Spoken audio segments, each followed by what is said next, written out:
സംസ്ഥാനത്ത് അമീബിക് മസ്തിഷ്കജ്വരം പ്രതിരോധിക്കാനായി പുതിയ മാർഗരേഖ ആരോഗ്യവകുപ്പ് പുറത്തിറക്കി. രോഗപ്രതിരോധം, രോഗനിർണയം, ചികിത്സ തുടങ്ങിയവ ക്രമീകരിക്കുന്നതിനുള്ള സമഗ്ര ആക്ഷൻ പ്ലാനാണ് തയ്യാറാക്കിയത്. വേനൽക്കാലത്ത് ജലസ്രോതസ്സുകളിൽ വെള്ളത്തിന്റെ അളവ് കുറയുന്നത് കാരണം ചെളിയിലെ അമീബയുമായി സമ്പർക്കം കൂടുതലുണ്ടാകാൻ സാധ്യതയുണ്ട്. അതിനാൽ തന്നെ അമീബിക് മസ്തിഷ്കജ്വരത്തിനെതിരെ പ്രത്യേക ജാഗ്രത പാലിക്കണം. സംസ്ഥാനത്ത് ഇപ്പോഴും അമീബിക് മസ്തിഷ്കജ്വരം റിപ്പോർട്ട് ചെയ്യുന്നുണ്ട്.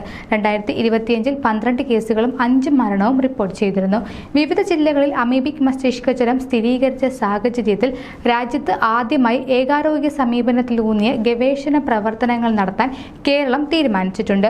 അമീബിക് മസ്തിഷ്കജ്വരം കണ്ടെത്താനുള്ള PCR പരിശോധന PH ലാബിൽ ആരംഭിച്ചിട്ടുണ്ട്. എല്ലാ വർഷവും വേനൽക്കാലത്തിന് തൊട്ട് മുമ്പ് അവബോധം ശക്തമാക്കും. തിരുവനന്തപുരം മെഡിക്കൽ കോളേജിലെയും കോഴിക്കോട് മെഡിക്കൽ കോളേജിലെയും മൈക്രോബയോളജി വിഭാഗങ്ങളെ അമീബിക് മസ്തിഷ്കജ്വരം രോഗനിർണയത്തിനായുള്ള വിദഗ്ധ കേന്ദ്രങ്ങളായി വികസിപ്പിച്ചെടുക്കുമെന്നും മന്ത്രി വീണ ജോർജ് വ്യക്തമാക്കി.